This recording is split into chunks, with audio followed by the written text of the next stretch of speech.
Hello friends, मैं राशिद अली एक बार फिर आपका आपके अपने चैनल पॉलिटेक्निक क्लासेस में स्वागत करता हूं।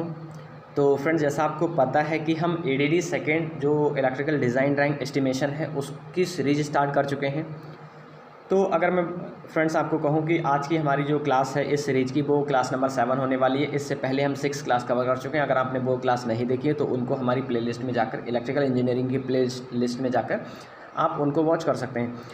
फ्रेंड्स, आज हमारा जो इस सीरीज का लेक्चर नंबर है वो हमारा 7 होने वाला है। 7 क्लास है आज हमारी। तो मैं आपको बता दूं कि अभी तक हम जो 6 क्लास हुई हैं उसमें 6 चैप्टर कवर कर चुके हैं एडीडी सेकेंड के। आज हम जो चैप्टर नंबर 7 था और 8 था उसको कम्प्लीटली कवर कर लेंगे, क्योंकि एक मेरे फ्रेंड ने कहा कि सर ज़्यादा क्वेश्चन कराइए, तो मैं सारे क्वेश्चन ले आया जितने बचे थे।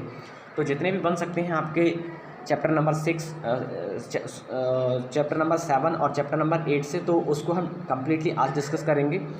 आज आपकी जो एडीडी है उसकी ये एमसीक्यूज़ की सीरीज़ ख़त्म हो जाएगी फ्रेंड। उसके बाद हम इसका क्रैश कोर्स लेकर आएंगे, जो आपके शॉर्ट रिवीजन है उसको कराएंगे फ्रेंड्स। इसके साथ साथ बहुत सारे बच्चों की क्वेरी आ रही थी कि सर प्लीज़ आप आईएमआरई को स्टार्ट कराइए। तो कल से मैं आईएमआरई स्टार्ट करने वाला हूं। तो अगर आपने चैनल को सब्सक्राइब नहीं किया तो चैनल को सब्सक्राइब कर लीजिएगा और अपने साथियों के साथ उसको शेयर कर लीजिएगा, जिससे एग्ज़ाम की प्रिपरेशन ज़्यादा से ज़्यादा अच्छी हो सके बच्चों की। तो चलिए स्टार्ट करते हैं फ्रेंड्स आज का सेशन।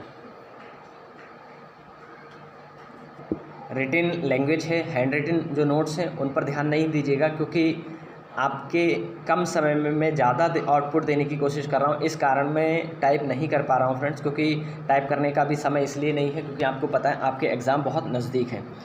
तो इस कारण मैं इसको हैंड रिटिन नोट्स बना कर लाया हूँ। आपके जो क्वेश्चन हैं वो A1 क्वेश्चन होने वाले हैं फ्रेंड्स। आपका जो कंटेंट है बहुत अच्छा कंटेंट होने वाला है ये। और मैं आपको बता दूं कि आपके सिलेबस के हिसाब से ही मैं इसको डिज़ाइन किया हूँ। जो जितने भी क्वेश्चन फ्रेम किए गए ये सारे के सारे आपके सिलेबस के अकॉर्डिंग ही हैं। सिलेबस से एक भी बाहर का नहीं है। आप एग्ज़ाम जब दोगे तो बहुत सारे यहाँ से क्वेश्चन आपको देखने को मिलेंगे और निश्चित आपको इससे बहुत हेल्प मिलने वाली है फ्रेंड्स। इसके साथ साथ हम UEE को कंप्लीट कवर कर रहे हैं और अब हम IMRE को भी स्टार्ट कर लेंगे। तो 10 दिन में आपकी IMRE को मैं फिनिश कर दूंगा। जितने भी उसके MCQs बनने वाले हैं मैं 500 की उसकी सीरीज स्टार्ट करने वाला हूं कल से।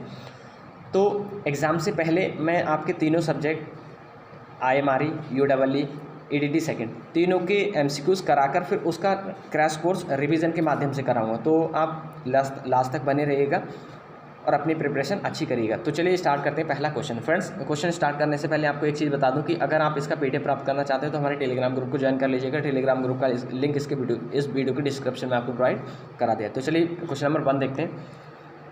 सर्विस कनेक्शन कहलाते हैं फ्रेंड्स। इससे पहले मैं आपको फीडर बता चुका हूँ, फीडर बता दिया, सर्विस मेंस बता दिया फ्रेंड्स, सर्विस लाइंस या सर्विस मेंस बता दिया, डिस्ट्रीब्यूटर बता दिया, डिस्ट्रीब्यूशन सब स्टेशन बता दिया, ट्रांसमिशन सिस्टम बता दिया, डिस्ट्रीब्यूशन भी बता दिया। तो अगर आपने वो लेक्चर नहीं देखे तो उसको जरूर देख लीजिएगा, क्योंकि एक दूसरे से ये इंटरलिंक है। आपको पता है मैं चैप्टर वाइज करा रहा हूँ, तो इस कारण ये एक दूसरे से इंटरलिंक है। तो क्वेश्चन नंबर 1 बोल रहा है सर्विस कनेक्शन कहलाते हैं। तो फ्रेंड्स, मैं आपको बता दूं कि सर्विस कनेक्शन क्या कहलाते हैं। तो ऑप्शन ए क्या कह रहा है? ऑप्शन ए बोल रहा है वह इलेक्ट्रिकल लाइन जो कंज्यूमर को सप्लाई से जोड़ता है। ऑप्शन बी बोल रहा है कंज्यूमर के घर की वायरिंग। ऑप्शन सी बोल रहा है डिस्ट्रीब्यूशन सब स्टेशन से डिस्ट्रीब्यूटर तक लाइन।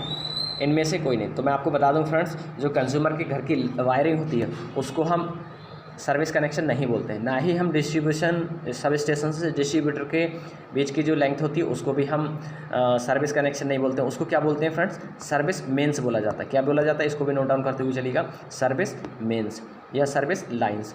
तो अगर हम इस वाले पॉइंट की बात करें तो ये सर्विस लाइंस के लिए है, जबकि पूछा जा रहा है आपका सर्विस कनेक्शन।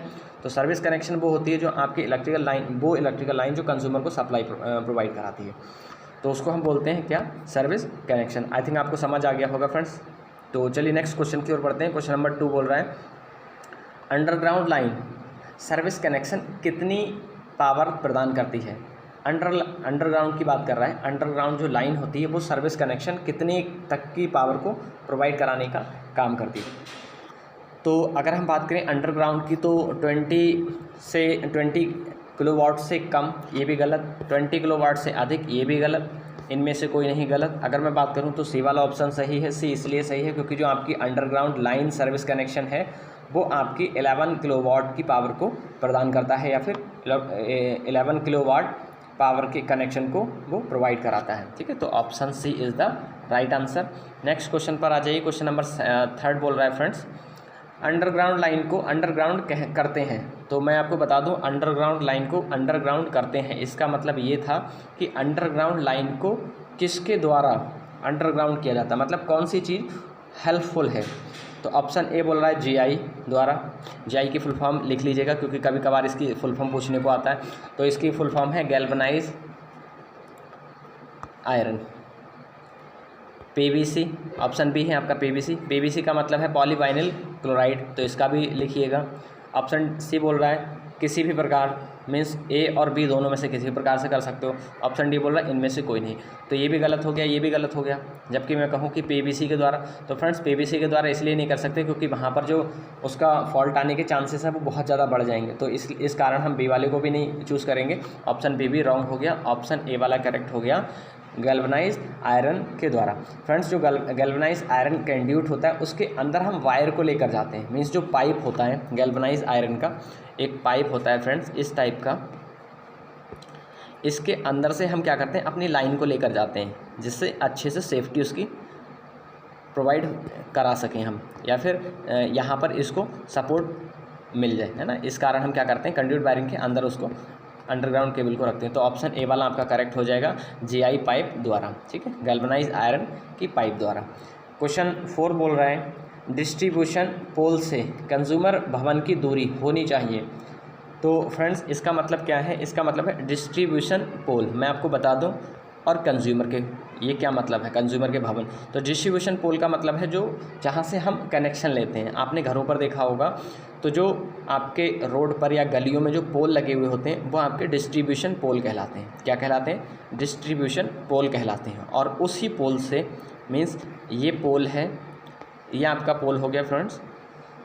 अब बोल रहे हैं इस पोल से आप होम है जो कंज्यूमर का घर है फ्रेंड्स, ये घर मान लीजिए, ये कंज्यूमर का घर है। तो ये बोल रहा है कि घर से और इसके बीच की जो लेंथ है, दूरी है, वो कितनी होना चाहिए। तो मैं आपको बता दूं मिनिमम आपकी 10 मीटर से कम नहीं होनी चाहिए। किसके बीच की दूरी, आपकी डिस्ट्रीब्यूशन पोल से और कंज्यूमर भवन के बीच की दूरी, तो आपकी 10 मीटर होनी चाहिए मिनिमम। ठीक है, नेक्स्ट पर आ जाइए। क्वेश्चन नंबर 5 बोल रहा है, तो इसका ऑप्शन कौन सा ठीक हो जाएगा फ्रेंड, इसका ऑप्शन ए वाला करेक्ट हो जाएगा। जबकि 15 पर भी नहीं, 25 पर भी नहीं, 50 पर भी नहीं, आपकी है 10 मीटर। ठीक है, नेक्स्ट क्वेश्चन पर आ जाइए। नेक्स्ट क्वेश्चन में कहा गया है फ्रेंड्स, क्वेश्चन नंबर 5 बोल रहे हैं जब कंज्यूमर को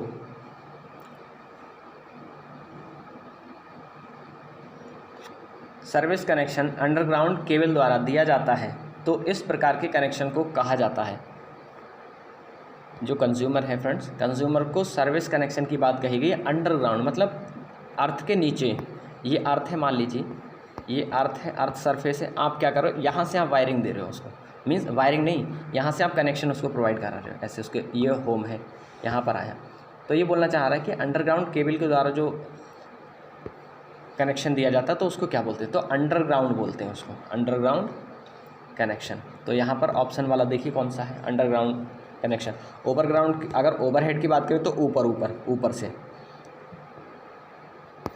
मेंस कनेक्शन गलत, ऑल गलत। ठीक है, तो ऑप्शन बी वाला करेक्ट हो जाएगा, अंडरग्राउंड कनेक्शन। तो चलिए नेक्स्ट क्वेश्चन पर आ जाइए। क्वेश्चन नंबर 6 बोल रहा है फ्रेंड्स मोटर बोर्ड को फर्श से ऊंचाई पर, मतलब डैश कितनी ऊंचाई पर लगाना चाहिए, ये मतलब है। तो मैं आपको बता दूं, अगर यहाँ पर आपका मोटर कनेक्टेड है फ्रेंड्स, ये मान लीजिए आपका मोटर है और ये आपकी वॉल है, दीवार है, तो यहाँ पर कनेक्टेड है आपका MS board, means motor switch board. तो इस प्रकार क्या करेंगे, यहाँ से हम वायरिंग लेकर आएंगे ऐसे। तो ये पूछ रहा है कि इसकी दूरी इस फर्श से कितनी रखते हैं। तो मैं आपको बता दूं, इसकी दूरी हम फर्श से रखते हैं फ्रेंड्स 1.5 मीटर, 1.5 मीटर। तो आपका ऑप्शन बी वाला करेक्ट हो जाएगा, 1.5 मीटर। क्वेश्चन नंबर 7 पर आ जाइए फ्रेंड्स। क्वेश्चन नंबर 7 में क्या कहा गया है, एक सेकेंड फ्रेंड्स, मैं इसको जूम आउट कर लूँ। क्वेश्चन नंबर 7 देखिएगा, स्टैंडर्ड लड़ीदार कंडक्टर का व्यास ज्ञात किया जाता है। तो फ्रेंड्स मैं आपको बता दूं, जो आपका स्टैंडर्ड कंडक्टर होते हैं, जो लड़ीदार कंडक्टर होते हैं, चालक होते हैं, तो उनका व्यास हम ज्ञात करते हैं 2n+1 इंटू डी। तो अब यहाँ पर देखिएगा कि जो n है वो क्या है आपका, n है आपका नंबर ऑफ स्ट्रैंडर्ड, मतलब कितनी लड़ियों की संख्या है, कितने स्ट्रैंड हैं उसके, तो नंबर ऑफ स्ट्रैंड हो गया। और डी क्या है, एक स्ट्रैंड वायर की का व्यास, क्या है ये व्यास, व्यास मतलब उसका बता दो, व्यास का मतलब होता है फ्रेंड्स, ये आपका कंडक्टर है, ये आपका कंडक्टर है, तो यहाँ से यहाँ तक का जो उसका लेंथ है उसको हम व्यास बोलते हैं, उसको डी से डिनोट करते हैं, ठीक है। रेडियस का डबल व्यास होता है, ठीक है।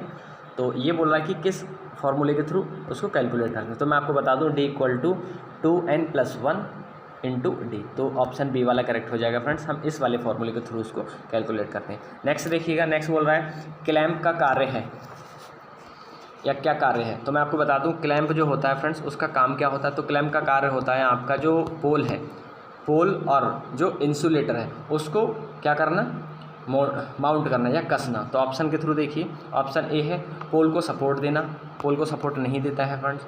ऑप्शन बी है आपका पोल पर इंसुलेटर को कसना। ऑप्शन सी है आपका इंसुलेटर पर लाइन को कसना। ऑप्शन डी है सभी। तो इंसुलेटर को लाइन पर तो नहीं कसता है फ्रेंड्स, पोल को भी इस सपोर्ट से नहीं कसता है, सभी गलत नहीं है, सभी तो गलत हो जाएगा, सभी तो नहीं है ऑप्शन। तो आपका ऑप्शन है पोल पर इंसुलेटर को कसना। मान लीजिए फ्रेंड्स ये आपका पोल है, ये आपका पोल है फ्रेंड्स, ये वायर जा रहा है पोल का, तो यहाँ जो ये इंसुलेटर कनेक्टेड है, तो इस इंसुलेटर को इस पोल से कनेक्ट करना काम किसका है, आपके क्लैंप का कार्य है, ठीक है। क्वेश्चन 8 था ये फ्रेंड्स, तो ऑप्शन इसका बी वाला करेक्ट हो जाएगा, पोल पर इंसुलेटर को कसना। तो फ्रेंड्स चलिए नेक्स्ट क्वेश्चन की ओर बढ़ते हैं फ्रेंड्स। क्वेश्चन नंबर 9 बोल रहा है, क्वेश्चन नंबर 9 में बोला गया है केबिल लग का कार्य है। फ्रेंड्स ये सब इंपॉर्टेंट क्वेश्चन है और ओरिजिनल क्वेश्चन है, यहाँ से बहुत क्वेश्चन पूछे जाएंगे। तो केबिल लग का कार्य क्या होता है। केबिल लग में पहले आपको बता दूं, जो लग का मतलब होता है फ्रेंड्स जो किसी भी चीज़ के कोनों को दबाने वाली पिन या फिर कोई मेटलिक शीट। तो यहाँ पर केबिल लग का क्या काम है ये बोल रहा है। तो ए क्या है, केबिल को पोल पर रोकना। बी क्या है, केबिल के सिरों को एक कैप से दबाना या कस देना। ऑप्शन बी बोल रहा है, सी बोल रहा है आपका दोनों। ऑप्शन डी बोल रहा है इनमें से कोई नहीं। तो ऑप्शन डी वाला गलत हो जाएगा, इनमें से कोई नहीं, दोनों भी गलत हो जाएगा। केबल पर पोल को माउंट करना ये भी नहीं होगा। ऑप्शन होता है आपका जो केबल है उसके सिरों को दबाना या कैप से दबाना। तो जो कैप लगे होते हैं आपने देखा होगा फ्रेंड्स, जो सिरे होते हैं उन पर कैप लगा होता है, कैप टाइप की, जिससे क्या हो उसके जो वायर हो वो फैले ना या फिर लूज़, उसके कनेक्शन लूज़ ना हो। तो उन सारी चीज़ों को रिमूव करने के लिए क्या करते हैं, लग का प्रयोग करते हैं। तो लग लगाकर हम क्या करते हैं, उसके केबल के सिरों को दबा देते हैं, जिससे क्या होता है कि उसके जो कनेक्शन है वो लूज़ नहीं होते हैं, ठीक है। तो उसकी एफिशिएंसी भी इंक्रीज़ हो जाती है, उसकी जो सपोर्ट है वो भी बढ़ जाती है। तो इन सारी चीज़ों को बढ़ाने के लिए हम ये काम करते हैं फ्रेंड्स। ये जो क्वेश्चन थे 9 ये आपके चैप्टर नंबर 7 से थे। अगर हम नेक्स्ट की बात करें चैप्टर नंबर 8 की, तो चैप्टर नंबर 8 से काफ़ी क्वेश्चन है। चैप्टर नंबर 8 देख लीजिएगा फ्रेंड्स। चैप्टर नंबर 8 है आपका estimation of electric sub station. तो क्वेश्चन 1 क्या बोल रहा है इसमें, क्वेश्चन 1 बोला जा रहा है सब स्टेशन का कार्य होता है। तो फ्रेंड्स मैं आपको बता दूं सब स्टेशन का क्या काम होता है। यहाँ पर ये पूछा गया जो आपका सब स्टेशन है उसका क्या कार्य है। तो सब स्टेशन का क्या काम होता है। ऑप्शन ए क्या बोल रहा है, वोल्टेज को स्टेप अप स्टेप डाउन करना। बी बोल रहा है फ्रीक्वेंसी में परिवर्तन करना। सी बोल रहा है एसी को डीसी में परिवर्तित करना। डी बोल रहा है सभी, ऑल ऑफ द एबव। तो फ्रेंड्स मैं आपको बता दूं जो सब स्टेशन होता है उसका काम वोल्टेज को स्टेप अप स्टेप डाउन भी करना होता है, फ्रीक्वेंसी में परिवर्तन करना भी होता है फ्रेंड्स, एसी को डीसी में भी परिवर्तित करना होता है। तो आंसर आपका हो जाएगा डी वाला, ऑल ऑफ द एबव, इनमें से सभी या सभी। तो चलिए नेक्स्ट क्वेश्चन की ओर बढ़ते हैं फ्रेंड्स। क्वेश्चन नंबर आपका सेकंड है 8 चैप्टर का। सेकंड में बोला गया है निम्नलिखित में से सब स्टेशन है। तो यहाँ पर ये पूछा जा रहा है कि सब स्टेशन कौन कौन सा है। तो क्वेश्चन नंबर 2 का ऑप्शन 1 क्या है आपका, ट्रांसफार्मर सब स्टेशन। बी है आपका स्विचिंग सब स्टेशन। सी है आपका कन्वर्सन या कन्वर्टिंग लिखना फ्रेंड्स, इसको ING लगा देना, कन्वर्टिंग सब स्टेशन। डी है आपका ऑल ऑफ द एबव। तो फ्रेंड्स मैं आपको बता दूं, सब स्टेशन आपका ट्रांसफार्मर सब स्टेशन भी होता है जिसको पोल माउंट बोलते हैं, इसी को हम पोल माउंट भी बोलते हैं फ्रेंड्स, लिख लीजिएगा pole mount substation, substation. और अगर मैं सेकंड वाले की बात करूं तो सेकंड क्या है आपका स्विचिंग सब स्टेशन, तो स्विचिंग सब स्टेशन भी होता है फ्रेंड। डी है आपका कन्वर्टिंग सब स्टेशन, जहाँ पर हमको जो इलेक्ट्रिसिटी है उसका कन्वर्जन करना होता है, कन्वर्ट करना होता है, तो हमारा कन्वर्टिंग सब स्टेशन भी हो गया। ऑल ऑफ द एबव सभी, तो आपका सभी वाला ऑप्शन है फ्रेंड्स। अगर मैं बात करूँ इस वाले की, यहाँ पर सी वाले की, तो सी में कन्वर्ट का मतलब क्या है, इसका मतलब ये है कि AC से DC में कन्वर्ट करना, ठीक है। अगर कहीं ऐसा रिक्वायरमेंट है जो DC को हमको प्राप्त करना है तो आप क्या करेंगे, AC से DC में उसको कन्वर्ट करा लेंगे। तो इस प्रकार के कन्वर्जन का हो रहा है। कभी कभार ऐसा भी होता है कि फ्रिक्वेंसी में परिवर्तन करना होता है, कभी कभार ऐसा होता है वोल्टेज में परिवर्तन करना होता है, तो ये सारे के सारे क्या होंगे, कन्वर्टिंग सब स्टेशन के अंतर श्रेणी में ही आएंगे, ठीक है, अंतर्गत आएंगे। तो अगर मैं लीजिएगा क्वेश्चन नंबर 4 क्या कह रहा है, संरचना के आधार पर सब स्टेशन होते हैं। तो मैं आपको बता दूं फ्रेंड्स कि संरचना का मतलब क्या है, कंस्ट्रक्शन के आधार पर बोला जा रहा है, according to construction, on the basis of construction. ये बोल सकते हो कि कंस्ट्रक्शन के आधार पर सब स्टेशन कितने प्रकार के होते हैं। तो ऑप्शन ए है 2 प्रकार के, ऑप्शन बी है 3 प्रकार के, ऑप्शन सी 1 प्रकार का, ऑप्शन डी है 5 प्रकार के। तो फ्रेंड्स मैं आपको बता दूं, संरचना का मतलब क्या है, कंस्ट्रक्शन का मतलब ये होता है बनावट के आधार पर, ठीक है। तो बनावट के आधार पर 2 प्रकार के होते हैं आपके सब स्टेशन, एक को बोलते हैं इंडोर सब स्टेशन, दूसरा होता है आपका आउटडोर सब स्टेशन। तो फ्रेंड्स अगर मैं बात करूं कि संरचना के आधार पर, तो संरचना के आधार पर 2 प्रकार के सब स्टेशन हो गए, इंडोर और आउटडोर। तो लिखते हुए चलेगा इंडोर एंड आउटडोर। तो आपका ऑप्शन ए वाला करेक्ट हो जाएगा। 2 प्रकार के संरचना के आधार पर जो सब स्टेशन है वो 2 प्रकार के होते हैं। तो चलिए क्वेश्चन नंबर 5 पर आते हैं। क्वेश्चन नंबर 5 में कहा गया निम्नलिखित में से सब स्टेशन का उपसाधन है, मीन्स उसका एसेसरीज बोला गया है कि जो हमारा सब स्टेशन है उसका एसेसरीज इसमें से कौन सा है। तो बस बार, ऑप्शन ए क्या बोला जा रहा है, बस बार, ऑप्शन बी बोला जा रहा है इंसुलेटर, ऑप्शन सी बोला जा रहा है circuit breaker, C B, D बोला जा रहा है ऑल ऑफ द एबव या ऑल। मैं आपको बता दूं फ्रेंड्स, अगर हम बात करें सब स्टेशन की एसेसरीज़ की, तो जो एसेसरीज़ होती हैं सब स्टेशन की वो आपकी बस बार भी होती है, क्योंकि सब स्टेशन के अंदर बस बार का भी यूज़ किया जाता है, उपसाधन हमारा बस बार भी होता है, इंसुलेटर भी हमारा यूज़ किया जाता है, सर्किट ब्रेकर भी यूज़ किया जाता है। तो हमारा जो ऑप्शन है वो डी वाला करेक्ट हो जाएगा, ऑल ऑफ द एबव। सारे को हम यूज़ करते हैं, सारे ही हमारे जो सब स्टेशन है उसके उपसाधन है, एसेसरीज हैं, चाहे वो सर्किट ब्रेकर हो, चाहे वो इंसुलेटर हो, आइसोलेटर हो फ्रेंड्स, सीटी हो, पीटी हो, ये सारे के सारे क्या हैं, हमारे उपसाधन है, एसेसरीज हैं, ठीक है। तो ऑप्शन आपका डी वाला करेक्ट हो जाएगा। अगर उपसाधन और आप लिखना चाह रहे तो लिख लीजिएगा, एसेसरीज की हेडिंग डालकर कौन कौन से होते हैं, ट्रांसफार्मर लिखिएगा, सीटी, पीटी, सर्किट ब्रेकर लिखिएगा फ्रेंड्स, इंसुलेटर लिखिएगा, आइसोलेटर लिखिएगा, और आप फ्यूज़ भी लिख लीजिएगा, एमसी भी लिखिएगा, सर्किट ब्रेकर तो हो ही गए फ्रेंड्स, और आपका लाइटनिंग एरिस्टर लिखिएगा, लाइटनिंग एरिस्टर। नेक्स्ट आप लिखिएगा बस बार फ्रेंड्स, बस बार। नेक्स्ट आप लिख लीजिएगा connection, connection wire, connection wire. Next लिखिएगा केबल लग, जो अभी पढ़ा था, केबल लग।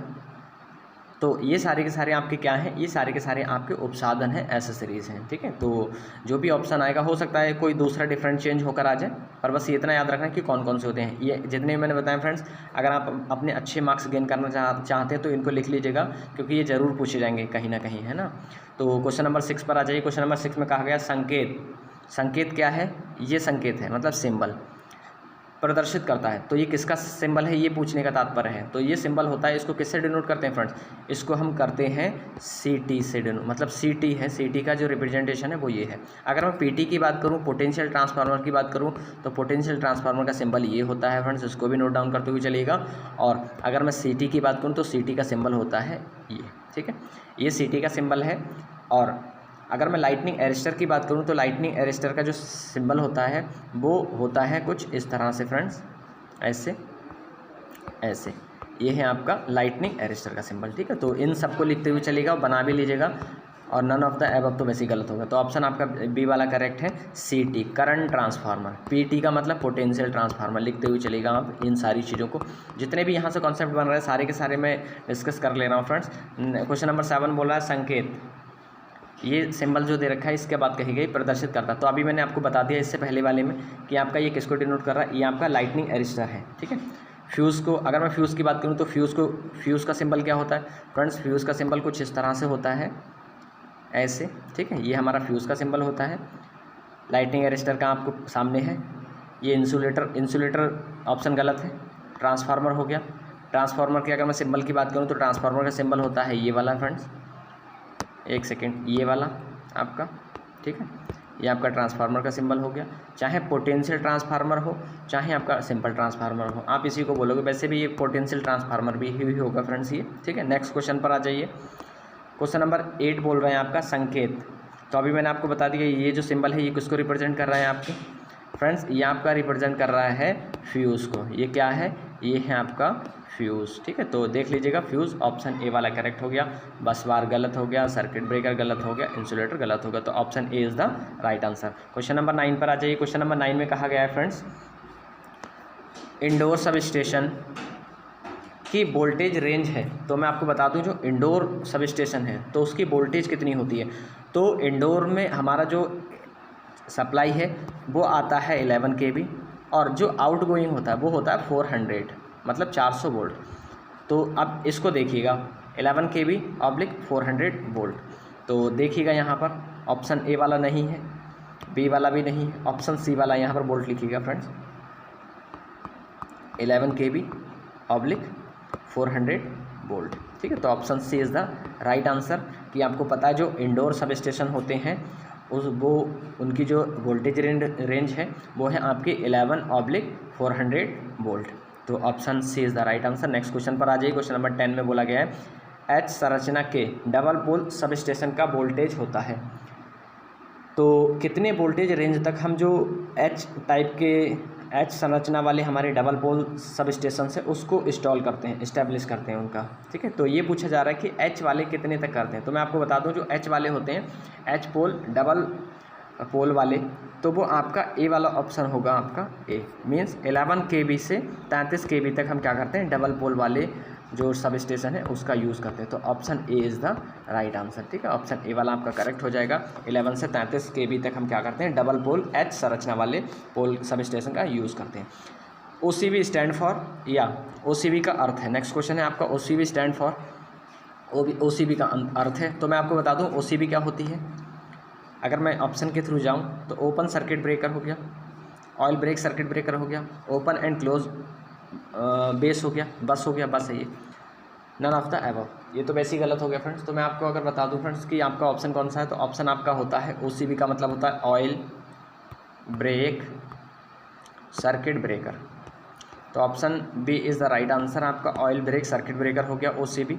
नेक्स्ट पर आ जाइए। नेक्स्ट क्वेश्चन क्या है, क्वेश्चन नंबर 12 बोल रहा है संकेत प्रदर्शित करता। तो अभी मैंने जस्ट आपको बताया ये किसको प्रदर्शित करता, तो आप खुद ही बता सकते हो इसको। तो ट्रांसफार्मर को ये रिप्रेजेंट कर रहा है, जबकि अगर ट्रांसमिशन लाइन की बात करें तो गलत हो जाएगा, इंसुलेटर भी गलत हो जाएगा और हमारा सर्किट ब्रेकर भी गलत हो जाएगा। Option B is the right answer. आपका ये संकेत किसको रिप्रेजेंट कर रहा है, आपके ट्रांसफार्मर को रिप्रेजेंट कर रहा है। तो चलिए नेक्स्ट क्वेश्चन की ओर बढ़ते हैं। नेक्स्ट क्वेश्चन देखिएगा, क्वेश्चन नंबर 13 बोल रहा है संकेत, ये वाला संकेत मीन्स सिंबल किसको रिप्रेजेंट कर रहा है, किसको प्रदर्शित कर रहा है। तो मैं आपको बता दूं ये आपका आइसोलेटर का सिंबल है फ्रेंड्स। इंसुलेटर गलत हो जाएगा, सर्किट ब्रेकर गलत हो जाएगा, ट्रांसफार्मर गलत हो जाएगा, इंसुलेटर आपका करेक्ट हो जाएगा। देखिए फ्रेंड्स, अगर आपको नहीं भी पता होगा तब भी आप इतना तो एलिमिनेट कर सकते हैं। इंसुलेटर का तो हो ही नहीं सकता, ट्रांसफार्मर का ऐसा होता नहीं है, सर्किट ब्रेकर भी ऐसा नहीं होता। सर्किट ब्रेकर और यहाँ पर कन्फ्यूज़ होंगे बच्चे। तो फ्रेंड्स मैं आपको बता दूँ, अगर सर्किट ब्रेकर की बात करें तो सर्किट ब्रेकर का ऐसा होता है क्रॉस का निशान। ठीक है, तो क्रॉस का निशान है नहीं, तो आपका ऑप्शन सी वाला बचा, ये भी नहीं हुआ तो इस तरह भी आप इसको कर सकते हो। तो ऑप्शन सी वाला है आपका। ऑप्शन सी में क्या कहा गया, ऑप्शन सी में बोला गया है आइसोलेटर। ठीक है, तो नेक्स्ट क्वेश्चन की ओर बढ़ते हैं फ्रेंड्स। क्वेश्चन नंबर 14 बोल रहा है संकेत संकेत, ये क्रॉस है लगा हुआ, प्रदर्शित करता है, मतलब ये किसको रिप्रेजेंट कर रहा है, ये कहने का तात्पर्य है। तो मैं आपको बता दूं, ये अभी मैंने आपको बताया ये सर्किट ब्रेकर को रिप्रेजेंट कर रहा है। तो यहाँ पर ऑप्शन ए वाला करेक्ट हो गया, सर्किट ब्रेकर। आइसोलेटर, इंसुलेटर या ट्रांसफार्मर सब आपके गलत हो गए, option A is the right answer. तो चलिए नेक्स्ट क्वेश्चन की ओर बढ़ते हैं। क्वेश्चन नंबर 15 में क्या कहा गया है? क्वेश्चन नंबर 15 में बोल रहा है ट्रांसफार्मर की फ्रीक्वेंसी होती है। तो फ्रेंड्स मैं आपको बता दूं, ट्रांसफार्मर की जो फ्रीक्वेंसी होती है वो क्या होगी? कांस्टेंट होगी, वेरिएबल होगी, जीरो होगी, इनफाइनाइट होगी। जीरो तो हो ही नहीं सकती, अनंत भी नहीं हो सकती, इनफाइनाइट नहीं हो सकती, दो तो ऐसी खत्म हो गए। अब मैं बात करूँ कि कांस्टेंट फ्रीक्वेंसी या वेरिएबल फ्रीक्वेंसी, तो वेरिएबल फ्रीक्वेंसी होती नहीं है उसकी, हमेशा कांस्टेंट फ्रीक्वेंसी होती है। क्योंकि अगर ट्रांसफार्मर की हम डेफिनेशन की बात करें तो डेफिनेशन ही ये कहती है, transformer is a static device which transfer energy one electrical circuit to another electrical circuit without change frequency. Means उसकी फ्रीक्वेंसी जो है वो चेंज नहीं हो रही है, कांस्टेंट है। ठीक है, तो ये वाला ऑप्शन आपका ए वाला करेक्ट हो जाएगा। तो नेक्स्ट क्वेश्चन था फ्रेंड्स, अगर मैं बात करूं कि लाइटनिंग अरेस्टर का काम है, इसको लिख लीजिएगा। क्वेश्चन नंबर मैं 16 अपनी तरफ से दे रहा हूं। लाइटनिंग अरेस्टर, एक छूट गया, लाइटनिंग अरेस्टर का कार्य है ऑप्शन ए, इसको आपको कमेंट में देना है फ्रेंड्स। ऑप्शन ए है आपका शॉर्ट सर्किट फॉल्ट से प्रोटेक्शन प्रोवाइड कराना। ऑप्शन ए है शॉर्ट सर्किट फॉल्ट से प्रोटेक्शन प्रोवाइड कराना। ऑप्शन बी लिखिएगा, ऑप्शन बी लिखिएगा फ्रेंड्स, ऑप्शन बी लिखिएगा सर्किट को ब्रेक करना, सर्किट को ब्रेक करना। ऑप्शन सी लिखिएगा both A and B. Option D लिखिएगा आकाशीय बिजली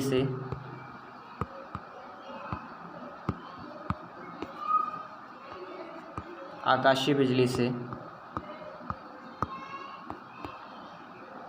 विद्युत उपकरण की सुरक्षा करना, विद्युत उपकरण की सुरक्षा करना। तो ये ऑप्शन आपको चारों आपको पता लग गए।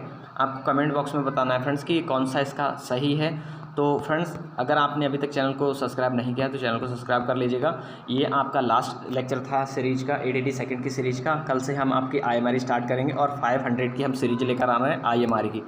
तो फ्रेंड्स अगर आप चाहते हैं कि ये वास्तव में आपके लिए बहुत अच्छा हो रहा है, हेल्पफुल है, तो कमेंट में ज़रूर बताइएगा और अपने साथियों के साथ उसको शेयर कर दीजिएगा, जिससे ज़्यादा से ज़्यादा बच्चे हमसे जुड़ें, हमारा मनोबल बढ़े और हम और अच्छे आपके लिए कंटेंट लेकर आएँ।